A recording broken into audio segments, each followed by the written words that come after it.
Okay, so this is part 2 of the VO2 max. I'm going to show you a little bit how we, with Marlies and I in our system, in the Centrathon system, are using it, and how we are using the test, which is based on a guy called Berger, who did a scientific study on all the numbers, and it is related to the Friend database, the American Friend database, which relates VO2 maxes and ages. And then, of course, I'd like to show you how the Centrathon index relates to these numbers. And I like to give you an example. I did it already in the email, but we go over it quickly, of a real VO2 max boosting kind of exercise.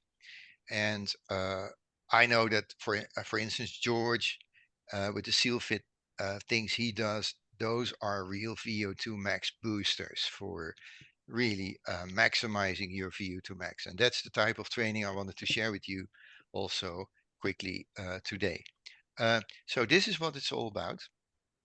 In the end, you see, as a part of the Centrathon index, you see the 1 mile run. And for the elder, really the elder 80 plus, 90 plus people, it is a run walk. Then you see the age related to the time it takes to do 1600 meters, to do 1 mile. And that's what I'm going to explain, how the times you see here are related to the VO2 maxes. Because VO2 max, your capacity, your cardiorespiratory fitness, your cardiovascular capacity, is directly related to the time you run over 1600 meters, which is 4 laps on a track. All right, let's quickly explain the essence of the Berger methodology. It's a nice, interesting research that's executed back then. But what we, in the end, are using, the baseline, is that we base the VO2 max on his findings, which is this formula. It is a 2.4 kilometer run, and you take the time, the run time in minutes, and then you have this formula. It's like almost 86 minus 4.5 times, and then the time you run. In his research, he used 2.4, and we are using 1.6 because that's 4 laps on a track. So basically, the time you run in minutes, you multiply it by 4.5, and you subtract it from 86, and then you have a good measure for your VO2 max. And there's a standard error in his findings of around, I always take 2 to 3, and that really is really quite precise with the findings Marlies and I have. So yes, Dave, if you have a question, please go ahead. Yeah. So when you're doing the run, I know some other tests that are kind of similar, they always say you have to run at a equal pace throughout. Is that the case here? Or if you start out too fast and you start to slow down towards the end, is that okay? Or is it better to try to keep an equal pace? Yeah, that's the essence, the essential question. Because, of course, this test is based on your efficiency on the run. Of course, people who are specifically trained on the 1.6 kilometers, they have a higher efficiency running 4 laps. So they will have better VO2 maxes calculated. And for that reason, you see it's an estimate. When you're a pure marathon runner and you're doing a 1.6 kilometer, 4 laps, then you will not be able to do it really efficient. You have to train for it. And that applies also to your question. Yes, in theory, of course, if you have equal split times, or maybe even a slight negative splits, that's probably the best way you can do it. But that all has to do with the efficiency. So you're totally right. If you make a mess out of it, you're not really familiar with running a mile and you go out too fast and you have to slow down halfway, then you know that that's not your best effort for sure. But that's something you can train a little bit to get used to, the same way we do our interval trainings with different distances. Because if you do 3 times 1200 for the first time, you also have to kind of really readjust yourself. And even with the if you do 12 times 300, you have to adjust yourself. And what Marcella is doing, 200s, you have to kind of get used to it, and you get better and better and better. Yes, Marcella, please. So the 1.6 kilometers run time in minutes Right. has to be a fast run, a normal run, low run. When we do, for each of us has to be what kind of run? Yeah, that's a good question. Of course, if you do a test like this, you want to be as quick as you can. Okay, so similar when I do the 200, the interval. Okay. Absolutely. So it is, in fact, it is a very long interval, right? Well, it's a lot. I mean, Oh for yes. example, Yeah. okay. The 1 mile distance, Uh, Marlies knows as a track runner, is a very, very difficult distance because it is always somewhere in between going. You cannot go flat out. It yeah. has to be somewhere in between. And you really have to pace yourself. And therefore, you have to, if you want to have a good time, you have to train it a little bit. You have to get used to it. And then, of course, if you use it as a test for your VO2 max, your VO2 max is related to the outcome. All right. So let me quickly go on.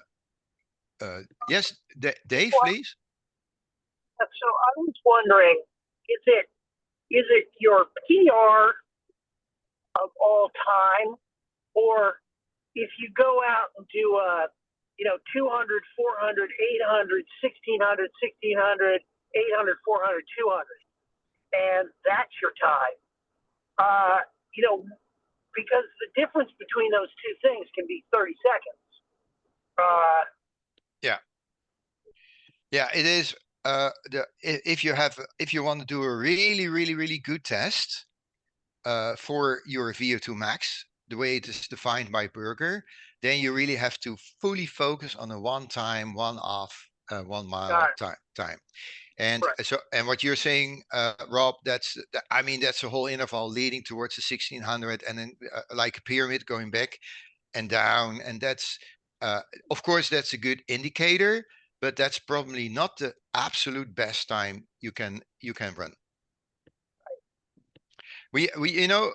Some of you guys remember Anthony. We had the first half year on the program, and he really wanted to focus on 800 and 1600 meters, and he did marathon running more as a side to his real track ambitions. And uh, although in his 60s, he still got better and better because you can train here. And here, for running a really competitive 1600 meters, VO2 max is the key.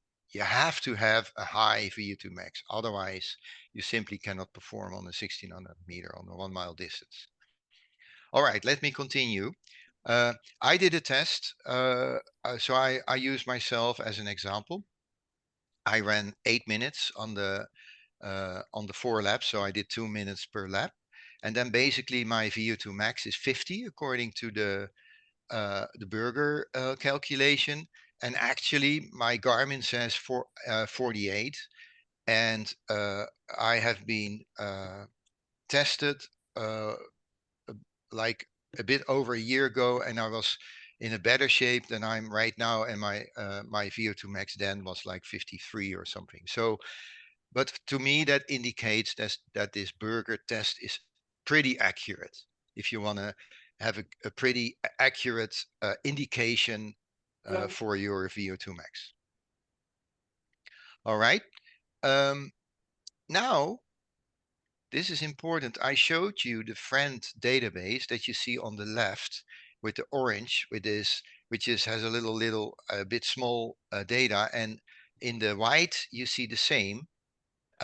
that is, you see for men, men in ranges of 20 to 29 up until 70 to 79, and for women 20 to 29 and 70 to 79.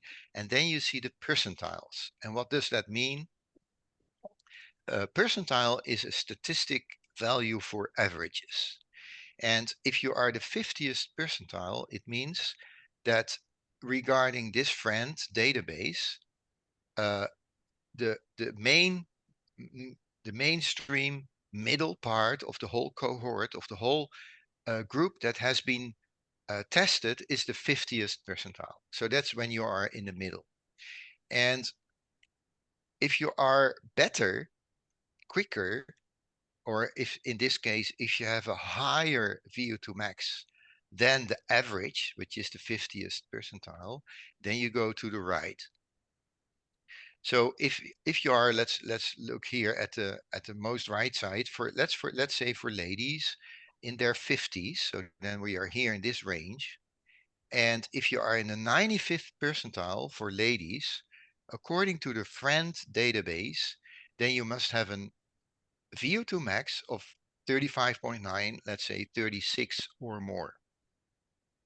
That is how this table works. And that means 95th percentile, because the graph is not a linear graph, it's fluent graph, that you are in a very, very, very small number of people. Yeah, for swim at about 3:30. I'm sorry? You can go for your jog. All right. So, and I made my numbers red so that you have a kind of reference.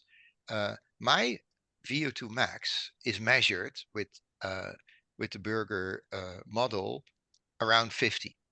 So that means that in the age group of 50 to 59, I would have been the 95th percentile. And in the age group of 30 to 39, I would have been the 75th percentile. You see, then I'm still better than average. Only in the group of 20 to 30 years old, I am in the middle part.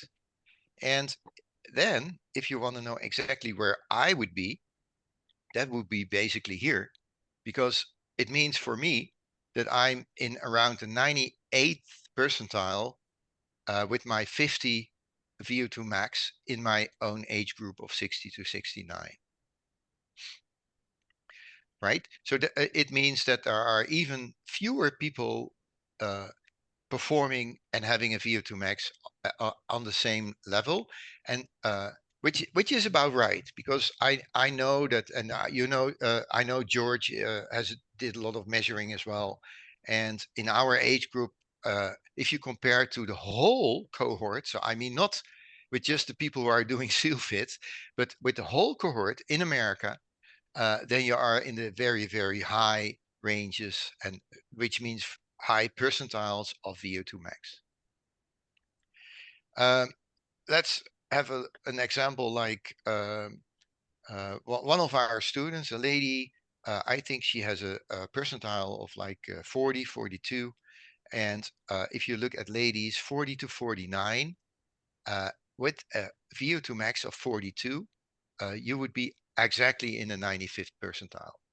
So that means that you are at the highest levels of VO2 max compared to the average of measures in the friend cohort database in America. And that also means if you look at this 42 for that lady, that even in the cohort of 30 to 39, she is in the 90th percentile.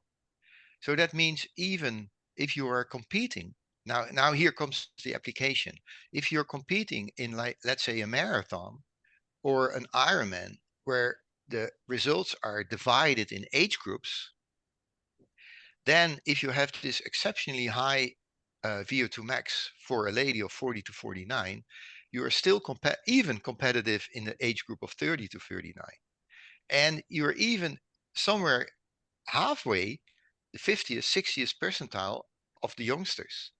You see, so that makes it so special that you can still compete with people who are much younger as a whole.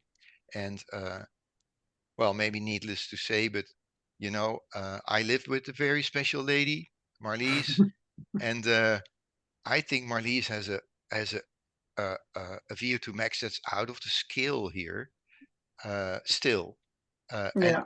but that also explains why she can be overall winner in a just a random Hyrox or something that we do here in a local city, because it's simply still a very high VO2 max of all age groups. Okay, let's continue. Right, with Centathon, and you know, you sign up for the program, Centathon, because we're not helping you with, I mean, with getting better at your events and getting better at what Marcella now is experiencing, that you're getting faster on intervals and that you start running. But the purpose why we do it is based on lots of research by these doctors like Andrew Huberman and Dr. Stacy Sims, and of course Peter Attia, and there are many others, that they have really pushed the idea that your VO2 max is such an important factor for your longevity. And there is really lots of research now today that makes the connection of longevity and VO2 max. I'm not going to dive into that right now, but for instance, if you have a high VO2 max, you also are able to recover quicker from from injury, or from when you have to go to the hospital with a big whatever. Then the VO2 max helps you to recover quicker, and that basically means your expectation for having a longer life afterwards is also growing. So that's why in Centathon we find this VO2 max so important, and that's why we say we take the 95th percentiles and then calculate back your VO2 max to the required 1600 meters time. So basically what we do in our Centathon index and also in the 1600 meters reference time, we are looking at the 95th percentile of the population values. So Marlies and I don't want you to be the 50th percentile, not the 70th percentile of population. We take the 95th percentile as the reference for overall fitness if we imply it on the Centathon index values. And that is because we want to give you kind of the basis and the outcome and the value and the numbers and the strategies for having a higher quality and a longer life, which is explained in longevity. So that's basically the big goal behind everything. So that's why we took the 95th percentiles of all the numbers, all the researches we did, and used that as a reference. The same applies to all the strength trainings, to the balance trainings we do, to everything. We are looking at the 95th percentiles and we use that as a reference. So that's a high standard, but we really believe that we should be like that. All right, so now you see here back the numbers, and basically what we did is we calculated back the numbers of the VO2 maxes and the age groups to with the Burger formulas to the times required. And that means for me, for instance, that I need to run a marathon, a 1600 meters below 9 minutes 06 in order to be able to be in the 95th percentile in my age group, 90 to 96 to 60 to 69. And because I'm actually running the 1600 meters in 8 minutes, I am still in my age group of the 95th percentile of runners in their 60s, having a VO2 max, the kind of VO2 max I have of 50. Of course, I'd like to run a 1600 in quicker, which then gives me gets me in the 50 to 59 class. But here you go, and that's your also another answer, Dave. I am not such a specific. I'm not really specifically well in running 1600 meters, so I have to really train and get better at 1600 meters, and then probably I can reach that 7:42 minutes threshold, which stands for the younger age group. Well, you see here the times for ladies, 50 to 59, 60 to 69. And I did a little calculation for you, Marcella, because you're new into running. But if you only take the interval trainings you do, and that's not particularly focused on running 1600 meters, then you are doing inside of the interval procedures the 1600 meters already in the age group category of 60 to 69. So you already landed here. And if you keep on going, it means that you're really making good progress, and you may even end up here in the younger classes, if you would like. But we can talk about that. And of course, I know of all you guys. You know, I know George is really, he really wants to, for the seal fit, all the shorter distances, having this quick bursts. We already talked about like trainings for Hyrox, where you have to run 1 kilometer always between the exercises, and that's particular VO2 max based. I mean, the better your VO2 max gets, the better you will be at Hyrox type of trainings. All right. Well, quickly, how to boost your VO2 max.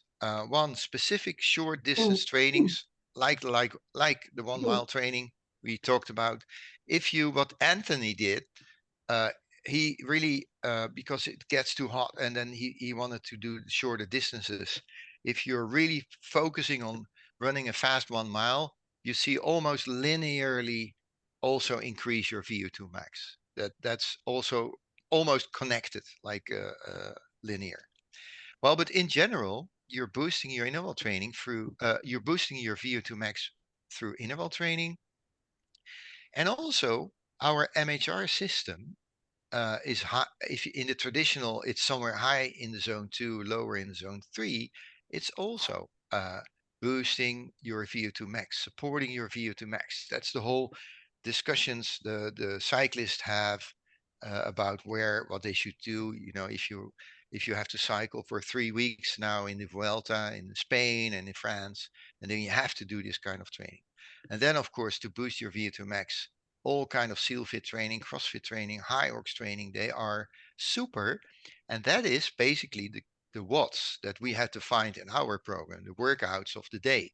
They are seal fit, CrossFit, Hyrox type of trainings. And if you do them, you work on your VO2 max. And the final one, there are more, of course, there are more ways. But the final one to really, really boost your VO2 max is to sign up for races, for your A races. Because, you know, you're always, without knowing, when you're training for a race, you're always pushing your VO2 max, because then you want to get better. You push the limits a little bit, you do your intervals a bit quicker. So races and events always boost your VO2 max. What not helps for VO2 max is just slow walking, slow running, jogging, all really the slow things. It makes you fit, but it does not really boost your VO2 max. But there is a note coming from very low. You're basically to increase your VO2 max, anything helps. And even relatively, the biggest steps are made according to research and numbers. Our steps forward are made quickly. So that is the good news for people who are not in such a great shape, because the moment you start working on your VO2 max, you make enormous steps. So that is the good thing to tell someone who feels like he's very far off. Well, in the beginning, when you start, it goes quick, and the further you get, you know, with we're talking with George and you know, with Dave running marathons, and then it gets it gets more difficult to kind of improve your engine size and maintain your weight at the same time and that kind of things. But it's an important note that people who are not very well trained, the moment they start training, they make big gains in the beginning, percentage wise. All right, and then here I have a little example of a training. That's a bit Silfit or a bit Hyrox based. It's a bit different training than what you're used to, but this is really a VO2 max booster. Let me quickly explain to you how it works. You do 5 pull-ups, assisted with a band or not. You do it quick. Then right after that, you do 5 push-ups. Right after that, you go into 5 Russian twists, you know, with a little weight or without weight. Then you do 8 air squats, and then you do 5 tuck-ups. And you basically, after this cycle of a little 5 times, or this 5 exercises, you take 30 seconds rest, and you repeat it 5 times. So that's really the 30 seconds rest you need, because you do these exercises as a burst. So you're not pacing it. You do the pull-ups quick, bam, bam, bam, push-ups 5 times quick. Then you take 30 seconds rest. You repeat that 5 times. And then after you have repeated that 5 times, you do a 500 meters run, a 500 meters row, a 500 meter ski erg or an erg bike. And there you can keep the pace steady. So that there's no need to go flat out there. And then you have one cycle. So you do the 5 exercises, 30-second rest. You repeat that 5 times, and then you do a 500 meter run or something like that. And then that's one cycle, and you repeat it for 40 minutes. So that's the length of the training. And this is a good example of a really VO2 max booster. Yes, Marcella, please. Related to the twist, Yes. the Russian twist, has in November last year, I had a bad experiences with the twist working in the yard, and then I had to do 2 months of physiotherapy because something bad happens to my hip. So is there a way to suggest a good way to do twist without making any problem? Yes. Again, good question. In fact, Marcella, you can make all kind of variations on this concept. So you can do so many different things. 5 times quickly, push it out, and then so you can if it's not good for you, you can skip it and make another kind of training, make another exercise instead. And if you are interested to do this, then on the next call we can make a little program like this, and then out of the 3 trainings you do per week, your strength trainings, you can do 1 like this, but then we can change all the parameters. Okay. Because it's more the concept that is the VO2 max specific booster, and it doesn't matter if you're doing pull-ups or all kind of you can do shoulder taps. There are so many things you can do. Okay. All right. So yeah, so this is great training. I just wanted to share with you, and then to give you as an example of a real VO2 max performance booster. All right.